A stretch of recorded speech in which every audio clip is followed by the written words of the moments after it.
Hello বন্ধুরা, তোমরা কেমন আছো? আশা করছি ভালো আছো।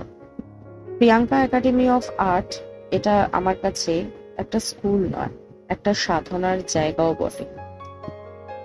তোমরা সকলেই জানো যে প্রিয়াঙ্কাস আর্ট ভিউ চ্যানেলে এর আগে আমি মা মিশন আশ্রমের একটি আহ, ছোট স্কুল আমার আছে, যেখানে আমি সুযোগ পেয়েছি এবং অনেক ছোট ছোট শিশুদের থেকে শুরু করে বড়দেরও আমি আঁকা শেখাই।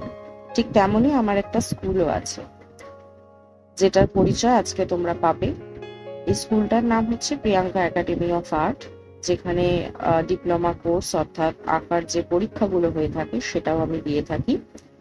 তো এই স্কুলটা যেটা তোমরা দেখতে পাচ্ছ, আজকে এই স্কুলটাতে চলো আমরা সবাই মিলে একটু ঘুরে আসি। এই স্কুলটা চালু হয়েছে 1 বছর মতো হলো। প্রথমে একজন কি দুজন স্টুডেন্ট ছিল, এখন প্রায় 20-30 জনের মতো স্টুডেন্টের ভিড় জমে গেছে, তোমরা দেখতেই পাচ্ছ। প্রথমেই তোমরা যেটা দেখতে পাচ্ছ, একটা স্টুডেন্ট আছে যার নাম দিব্যেন্দু। তাকে আমি একটা আঁকা দেখাচ্ছি, যেহেতু সে প্রথম ওয়াটার কালার শিখছে। এছাড়া আরো অনেক স্টুডেন্ট তোমরা দেখতে পাবে যারা ওয়াটার কালার এবং প্যাস্টেল কালার করছে।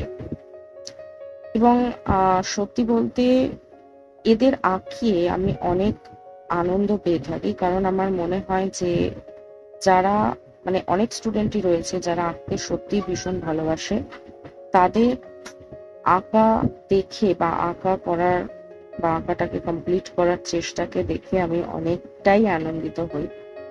বিশেষ করে ছোটদের বিশেষ করে আঁকাতে আরো বেশি ভালো লাগে, কারণ তারা যথেষ্ট পরিশ্রমের মধ্যে দিয়ে ওটা আঁকে। কেননা আমি প্রচুর বকাবকি করি একটু ভুল হলে, এবং সেই বকাবকি শুনেই অনেকেই আছে যারা একটা লাইনও কাটতে পারতো না, তারা এখন আঁকতে পারছে, এবং সেটা দেখে আমার ভীষণ ভালো লাগছে।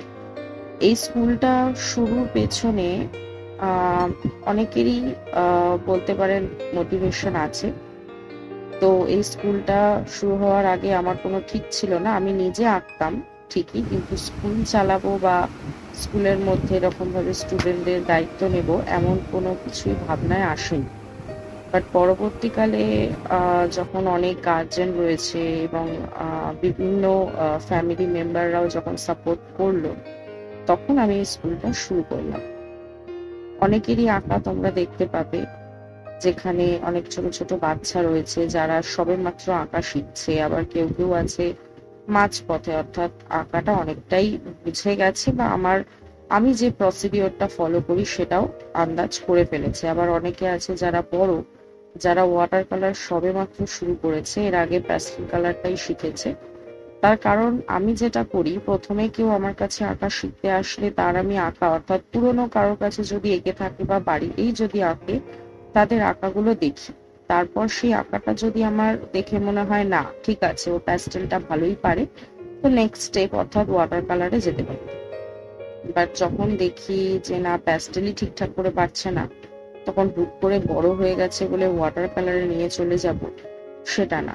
প্রথমে প্যাস্টেল শেখাবো, তারপর ওয়াটার কালারে নিয়ে যাব। কারণ আমার মনে হয়, যেমন আমরা পড়াশোনা করতে গেলে অ আ ক খ বা এবিসিডি শিখি, তারপরে পড়াশোনাটা আমরা ঠিকঠাক ভাবে এগোতে পারি, ছোট থেকে যেটা আমরা করে থাকি। কিন্তু এখানেও ঠিক তেমনই, যদি প্যাস্টেল কালারই ঠিকঠাক না পারে, তাহলে অন্যান্য কালার, বিশেষ করে ওয়াটার কালার বা অয়েল কালার, কোনোটাই সেভাবে করতে পারবে না। এবং সেই কারণেই এদের শেখানো। তো পরীক্ষারও বন্দোবস্ত আছে, সেই কারণে তোমরা দেখতে পাচ্ছ অ্যাডমিট কার্ডও রয়েছে হাতে সবার। এবং পরীক্ষাও এই বছরের পরীক্ষাটা হয়ে গেছে, এরপর নেক্সট ইয়ার অর্থাৎ এবছর ফর্ম ফিল আপ করিয়ে নেক্সট ইয়ার আবার পরীক্ষা নেব। তো তোমাদের আমার স্কুলটা কেমন লাগলো অবশ্যই কমেন্ট সেকশনে জানিও। অ্যান্ড অবভিয়াসলি একই কথা আবারও বলবো, সাবস্ক্রাইব করে দিও চ্যানেলটাকে, অ্যান্ড কমেন্ট বা লাইক শেয়ার করতে কেউ ভুলবে না। চলো আজকের এই স্কুলের যে ব্লগটা এটা শেষ করলাম, আবার দেখা হবে পরে। Thank you so much.